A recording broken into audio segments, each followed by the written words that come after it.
Husband, তার সাথে আমি যে অন্যায় করছি এটা আমি কোনোদিন মাপ চাইলে হয়তো মাপ পাবো না। তারপরে যদি সে কোনোদিন দেখে সে যদি আমার মাফ করে দেয়।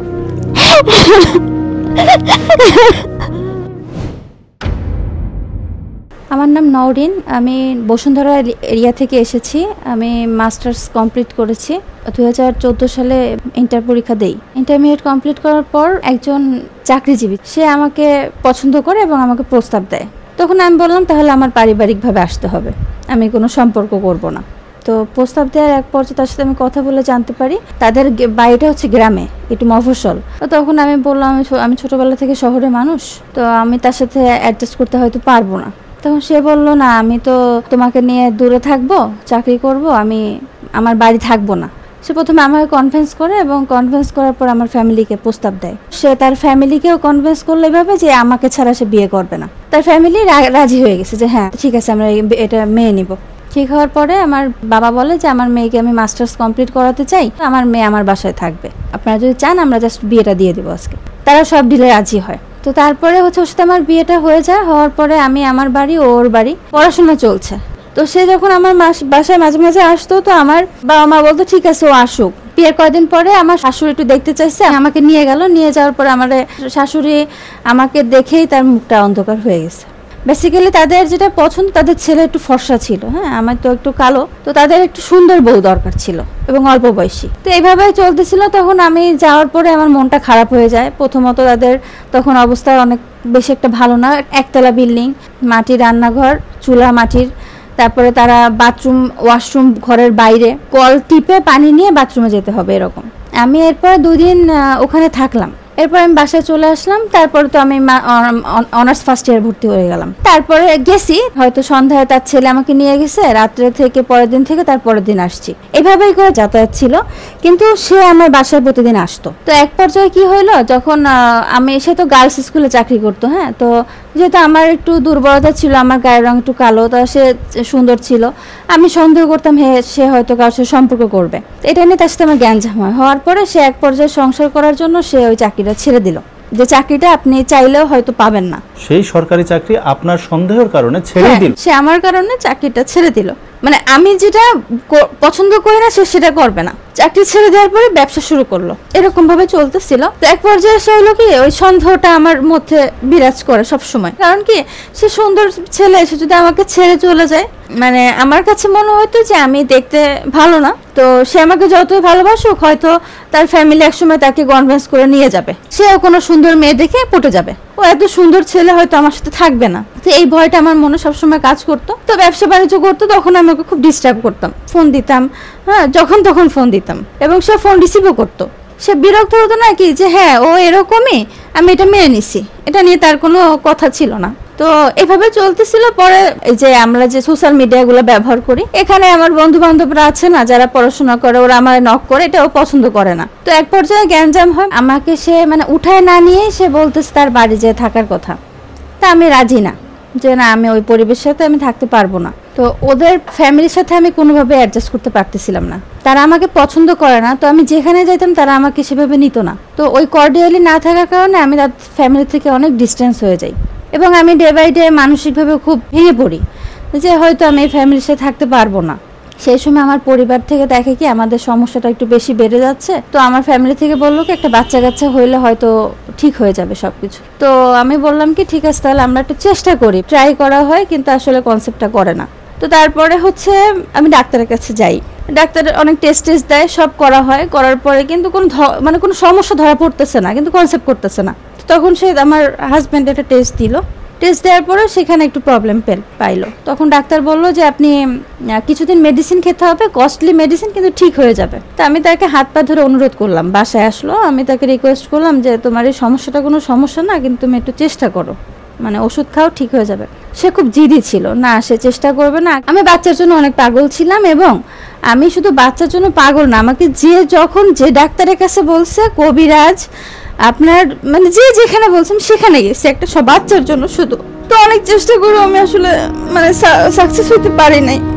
এক পর্যায়ে এসে আমি যখন আর কোনোভাবেই পারি নাই, যে আমি আর পারতেছি না কোনোভাবে, মানসিকভাবে আমার বান্ধবীদের বেবি হয়ে গেছে, আমি মা হইতে পারতেছি না, এটা আমার জন্য খুব কষ্টের। এখন মানুষের বাচ্চা দেখে আমার খুব কান্না পাচ্ছে। আমার স্বপ্ন যে আমি এরকম হসপিটালে আমি যাব, হসপিটালে যাওয়ার পরে আমার একটা বেবি হবে, বা আমার হাজবেন্ড আমার এরকম মানে আন্তরিকভাবে নিয়ে আসবে। হসপিটালগুলো গেলে আমার এরকম খুব কান্না আসতো, আমি খুব কাঁদতাম। এর মধ্যে সে ট্রিটমেন্ট মানে করাচ্ছে না। আমি তাকে বলতেছি, আমার প্রথমবার আমার আব্বু ওষুধ কিনে দিয়েছে যে যাক খায়, যদি ঠিক হয় আমার মেয়ের সংসারটা বেঁচে যাবে, কিন্তু সে ওষুধ খাবে না, ওষুধ খায় না। এরপরে প্রথম থেকে সে আমার খরচ দিত না। সে তো জানে আমি বাবার বাড়ি থাকি, পড়াশোনা করি, তো যখন সে আমার খরচপাতি দিত না, আমার বাবা মাই আমার খরচপাতি চালাতো। আমার বাড়িতে আমি এই যে 2015 থেকে 2021 আমি আমার বাসায়।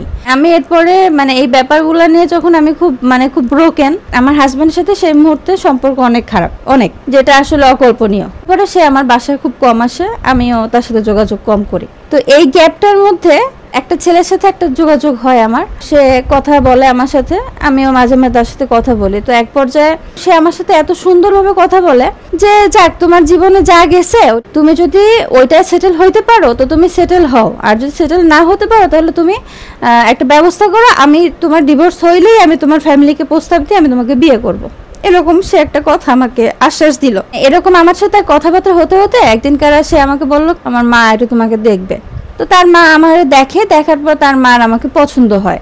তো এক পর্যায়ে তার মাকে সে সব জানায়। তো তার মা সবকিছু শুনে টুনে বললো যে ঠিক আছে, যদি মেয়েটা অসহায় হয়ে থাকে, যদি এরকম সমস্যা, তাহলে ছাড়লে আমরা তারে নিব, সমস্যা কি। পরে স্বামীকে ডিভোর্স দেই আমার ফ্যামিলির অগোচরে। ডিভোর্স দেওয়ার এক নির্দিষ্ট সময় পরে আমি তাকে, আমার ওই নতুন যে প্রেমিক, তাকে আমি বিয়ে করে ফেলি।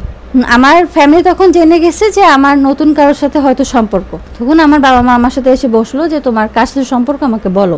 তখন আমি এদের বললাম যে আমার ওই ছেলেটাকে পছন্দ। বিয়ে যে করেছেন সেটা বলেন? এটা বলিনি। তখন আমার বাবা মা বললো এই ছেলেকে আমরা কোনোদিনও মানবো না, যদি তুমি যাও আমাদের সব ত্যাগ করে যাইতে হবে, যদি আমরা মরেও যাই আমার লাশ তুমি দেখতে পারবা না। আমি আর কিছু বলি না, কারণ আমি তো বিয়ে করে ফেলছি। তো কিছু না বলার পরে আমি কিছুদিন বাসায় থাকার পরে আমি দেখতেছি যে যেহেতু আমি ওই হাজবেন্ডকে ছেড়ে দিচ্ছি, তারপরেও সে আমাকে নেওয়ার জন্য অনেক চেষ্টা করতেছে। প্রথম হাজবেন্ড? হ্যাঁ, সে আমাকে নেওয়ার অনেক চেষ্টা করে, কিন্তু আমি যাই না। পরে এক পর্যায়ে আমি মনে করি যে হয়তো আমার ফ্যামিলি তার কাছে আমাকে পাঠাতে পারে। তো আমি কিছু না নিয়ে আমার পার্টস প্যাকটা নিয়ে একদিন বাসা থেকে বেরিয়ে চলে যাই ওই ছেলের সাথে। তখন আমার বাবা বুঝতে পারে যে আমি হয়তো ওই ছেলের সাথে গেছি। তো তারা বললো যে যদি তারা বিয়ে করে ভালো থাকে তাহলে আপনারা কেন ঝামেলা করতেছেন, আমরা মিউচুয়াল করে ফেলি। এটা আপনার দ্বিতীয় স্বামীর পক্ষ থেকে? দ্বিতীয় স্বামীর পক্ষ থেকে বলছে। আপনার পরিবারকে বলছে? আমার পরিবারকে। তো আমার পরিবার বলছে না, আমি এটা কখনো মানবো না, বলছে বিয়ে হইলো আমরা মানবো না। তার মা বললো যা হয় আমি ফেস করব, তুমি বউ বাড়ি নিয়ে আসো। দ্বিতীয় শাশুড়ি নিয়ে আসলো বাড়ি। আসার পর থেকে দেখতেছি তারা আমার সাথে খুব ভালো ব্যবহার করছে। আমি খুব খুশি যে আমার প্রথম ঘরে আমি এগুলা পাই নাই, সেকেন্ড ঘরে আমি হুট করে পাইছি। এরপরে আমার বাবা মামার সাথে যোগাযোগ করা বন্ধ করে দিল। তো ছেলে তখন টেকনিক্যালি বলে কি যে আমি তোমার পরিবারের সাথে তোমাকে যেভাবে হোক মিলাই দেবো, তুমি একটু একা থাকো। বলার পরে তখন আমি ওই বাসায় থাকলাম। 4 থেকে 5 দিন পরে জানতে পারি যে তার চারিত্রিক কিছু সমস্যা আছে। সমস্যা বলতে সে মেয়েদের সাথে ইনভলভ। শুধু চারিত্রিক সমস্যা, তার অনেক সমস্যা। মানে সে নিত, এটা আমার পরিবার থেকে আমাকে বলছিল যে সে করে, সে ভালো না, কিন্তু আমি আসলে শুনি নাই। তো এক পর্যায়ে যখন আমার বাবা মা আমাকে খুব বেশি ভালোবাসে, বাবা তখন আমার সাথে যোগাযোগের চেষ্টা করে। আমার বাবার সাথে আমার দেখা হয়, কথা হয়। আমার মা তখন মানেনি, আমার বাবা আমার সাথে যোগাযোগ রাখছে সেই সময়। তার বাসায় যে আমার সাথে এই ধরনের ব্যবহার করছে আমি আমার ফ্যামিলিকে জানাইনি, আমার বাবাকে আমিও তখন জানাইনি। তো তার মা আমার কাছে চাইতো না, কিন্তু তারা ইনডাইরেক্টলি আমাকে অনেক আশা করতো যে আমার পরিবার থেকে, যেহেতু আমি একটা ডিভোর্সি মেয়ে, হয়তো আমার পরিবার থেকে তাকে কিছু দিবে, তার ছেলের জন্য কিছু করবে এরকম। পরে আমার বাবাকে বললাম, তো আমার বাবা ওকে একটা আংটি দিছিল 4 আনা 5-4.5 আনার মতো, আর কমপ্লিট স্যুট দিছিল, ওর ভাই বোনকে কাপড় চোপড় দিছিল, আর বিয়েতে যে অ্যারেঞ্জমেন্ট করে খাওয়া দাওয়া করায় সেইভাবে খাওয়া দাওয়া করাই দিছিল আর কি। এরপরে যেটা হয়েছে, সে আমাকে প্রতিনিয়ত বিভিন্ন কথা শোনাইতো, বলতো কে তোর মতো মেরে নিয়ে সংসার করা যায়, তুই এক স্বামী থুয়ে আইসিস, তুই কিভাবে ভালো হইস। তো এটা আমার সবসময় বলতো। তা আমি একা একা কাঁদতাম যে আমি আগে এত ভালো ছিলাম, আজকে আমি কি পর্যায়ে এসে মানে দাঁড়াইছি যে আমি একটা মানুষের কাছে এই ধরনের কথা শুনি। আমার খালা আমাকে আগেই বলছে ডিভোর্স খুব খারাপ জিনিস, একটা ডিভোর্সি মেয়ে কিন্তু সমাজে খুব খারাপ চোখে দেখে। ওই ছেলে কিন্তু ভালো মেয়ে বিয়ে করতে পারবে, কিন্তু তুমি কিন্তু পারবা না, তুমি চাইলে একটা ভালো ছেলে বিয়ে করতে পারবে না। আমার খালা আমার এভাবে বলে যে একদিন এমন আসবে বালিশ চাপা দিয়ে কানবা, কিন্তু কেউ তোমার দেখবে না, কেউ তোমার কিছু বলবে না। তো এরকম পর্যায়ে এসে আমি যখন ওদের বাসায়, তো একদিন আমার সাথে খুব নোংরা ভাষা এবং মানে অনেক মুখ খারাপ করতো, অনেক গালাগালি দিত। 2 মাস পর্যন্ত অনেক সহ্য করছে, আমি আর নিতে পারতেছি না। তো আমি ইফতারি না করে খালি পানি খেয়ে আমি আমার বাসায় চলে আসি। আমার বাবা আমার দিকে তাকায় বলে কি, তুমি তো খাও নাই, কি হয়েছে তোমার? তা আমি আমার বাবার দিকে তাকায় বলছি, বাবা কিছু হয়নি, আমি খাইছি। তুমি তো আমার মেয়ে, আমি তো তোমার মুখ দেখলে বুঝি। তো আমি তখন আসলে আমি আর পারি না নিজেরা কন্ট্রোল করতে। তখন আমি বলে দিই যে বাবা এই ব্যাপার, আমি ওখানে ভালো নাই। তোমার আব্বু বললো যে ঠিক আছে, আমি কোনো থানা ঝামেলা যাবো না, আমরা কাগজ পাঠাই দিব, ডিভোর্স দিয়ে দেবো, তুমি যতদিন বাঁচবা আমার তাই তুমি খাবা। আমার মা খুব কাঁদলো যে আমার মেয়ের জীবনটা এরকম হয়ে গেল, কেন এরকম হইলো। এরপর এক পর্যায়ে এসে আমার বাসা থেকেই আমার ওই যে ডিভোর্স পেপার পাঠাই দিই আমরা, ছেলের কাছে ডিভোর্স পেপার যায়। তো এরপরে সে কি করে, ওইখান থেকে আমাকে কনভিন্স করে একদিন বাইরে নেয়। তো নেওয়ার পরে সে আমাকে ওই যে ডিভোর্সটা উইথড্র করে। তো এটা আমার ফ্যামিলি কিন্তু অগোচরই হয়। চিন্তা করি কি, আমি একটা বিয়ে করছি, আবার একটা বিয়ে করছি, আর কত, একটা মেয়ে কয়টা বিয়ে করবে?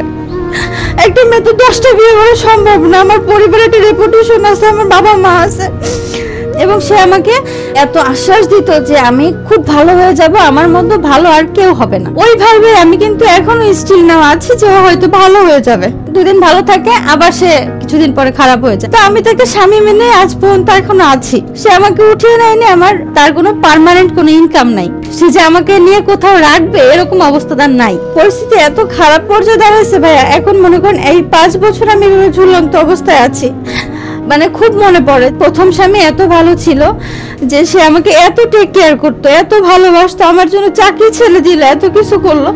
আমি এরকম একটা মানুষকে ছেড়ে এই কি কার কাছে আসলাম, কোথায় আসলাম? আমার ফ্যামিলি এখনো পর্যন্ত জানে না যে আমি তার সাথে যোগাযোগ করে কানেক্টেড। তো আমি আসলে প্রতিনিয়ত রাত্রে ঘুমাইতে পারতেছি না, কারণ আমি আমার বাবা মার কাছে অপরাধী। আমি অন্যায় করছি, আমি বাবা মাকে বলতে পারতেছি না, কষ্ট সহ্য করতে পারতেছি না, আমি কোথায় যাব আমি কিছু বুঝতে পারতেছি না। আমি যে অন্যায় করছি, ভুল করছি, এখন আমার আমার আব্বুর অনেক বয়স, সে এখনো আমাদের জন্য, 2 বোনের জন্য চাকরি করে, এখনো চেষ্টা করে আমাদের কিভাবে ভালো রাখবে।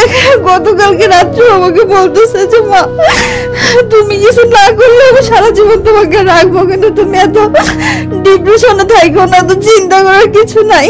আমি ডিপ্রেশনে থাকি, এই ছেলেকে আমি বিয়ে করলাম, আমার এত ভালো স্বামীকে ছেড়ে আমাকে সবাই মানা করলো, সে আমাকে এত ভালোবাসতো, আমি সেরকম একটা ছেলেকে ছেড়ে আমি এরকম একটা ছেলের সাথে গেছি।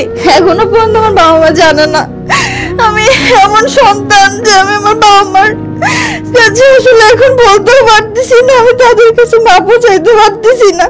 আমি এত অন্যায় করছি, আমাকে সবাই মাফ করেন। আমি আমার স্বামীর সাথে অন্যায় করছি, এটার জন্য আমি তার কাছে মাপ চাবো। আমার বাবা মার কাছে একান্ত অনুরোধ, আমি তাদের সাথে অন্যায় করছি, তাদের অবদানে আমি এই কাজটা করছি।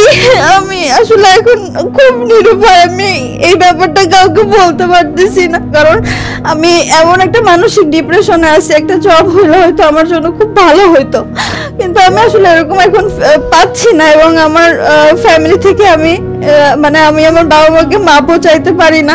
তারপরেও আমি এখন মাপ চাচ্ছি, বাবা আম্মু আমি অনেক অন্যায় করছি, আমি সন্তান হিসেবে তোমাদের জন্য কিছু করতে পারি নাই, আমাকে তোমরা পারলে মাফ করে দাও। আমার কাছে আর কিছু চাওয়ার নাই, শুধু আমার বাবা মার কাছে আমার চাওয়া, আমার বাবা মা আমার মাফ করে দিক।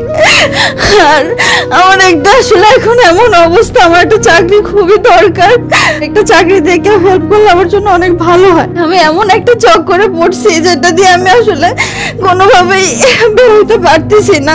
আমি একটা চাকরি পাইলে হয়তো নিজে সার্ভাইভ করতে পারবো, বা আমি নিজে চলতে পারবো, পারলে আমাকে একটা চাকরি দিয়ে মানুষ সাহায্য করেন। আর আমার প্রথম যে হাজবেন্ড, তার সাথে আমি যে অন্যায় করছি, এটা আমি কোনোদিন মাপ চাইলে হয়তো মাপ পাবো না।